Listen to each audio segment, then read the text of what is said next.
आज की जो सबसे बड़ी खबर है वो है भारत से 90 देशों के बड़े नेता, राजनयिक और विशेषज्ञ भारत पहुंच गए हैं रायसीना डायलॉग में हिस्सा लेने के लिए। अंतर्राष्ट्रीय राजनीति, आर्थिक कूटनीति से जुड़ी चिंताओं पर रायसीना डायलॉग में चर्चा होगी। पर्यावरण और सुरक्षा से जुड़े सवाल भी बातचीत के एजेंडे में मुख्य रूप से शामिल हैं।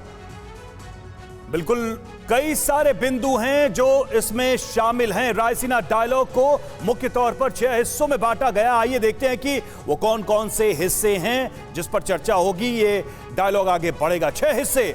नंबर 1, ट्रेड, टेक्नोलॉजी, आइडियोलॉजी, इस पर बातचीत होगी, इस पर चर्चा होगी। नेटवर्क, ग्लोबल ऑर्डर, इस पर भी बातचीत होगी। यानी कि जो पूरे विश्व का इस वक्त परिदृश्य है उसको एक नेटवर्क के रूप में देखने की भी कोशिश होगी।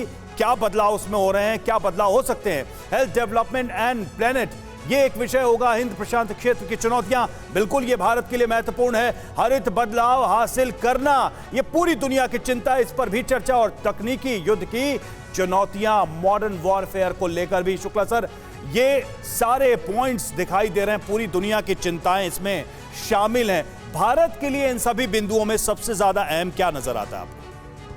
सबसे पहले मैं ये बताना चाहूँगा कि ये बहुत गौरव का विषय है कि यूनाइटेड नेशन के बाद एक ये दूसरा प्लेटफॉर्म बना है जहाँ इतनी बड़ी संख्या में लोग आए हैं और एक दूसरे से इस कठिन समय में बातचीत करने को तैयार हुए हैं। यहाँ पे बहुत सारी बातें होंगी जिसमें आपने जैसे मेंशन किया, लेकिन सबसे बड़ी बात ये है कि विरोधी देश जो इस समय किसी न किसी क्षेत्र में अपने स्टैंड लेने पर खड़े हैं, वो आपस में एक दूसरे के साथ बात करने पर सक्षम है और अपने विचार आदान प्रदान करेंगे। ठीक है, बहुत बहुत शुक्रिया। और इसी के साथ ही चलते हैं मेरे सहयोगी मनीष के पास, जो कि लाइव जुड़े हुए हैं। मनीष, ईयू कमीशन के प्रेसिडेंट उर्सुला लेन का चीफ गेस्ट होना किस तरह का संदेश देता है पूरे विश्व को रायसीना डायलॉग के थ्रू? जी हाँ, बिल्कुल। देखिए कितना दिलचस्प है कि जब रूस और यूक्रेन संकट हुआ तो सबके मन में यही सवाल था कि भारत किस तरफ है। किसी ने कहा कि भारत रूस की तरफ है, पश्चिमी देशों से दबाव हो रहा था कि नहीं भारत हमारे साथ आए, और भारत पर तेल खरीदने को लेकर तमाम तरह की बातें हुई। लेकिन आप देखिए, एक तरफ जहां रूस के विदेश मंत्री आए, प्रेसिडेंट पुतिन का वो संदेश लेकर आए, वहीं दूसरी तरफ रायसीना डायलॉग में जब यूरोपियन कमीशन की प्रेसिडेंट है, इसके अलावा 6-7 यूरोप के देशों के विदेश मंत्री है, तो मैसेज साफ है कि भारत सबके साथ है। भारत सबके साथ है। One quick follow up question Manish, चीन का रिप्रेजेंटेशन क्या देखने मिलेगा? Quick question.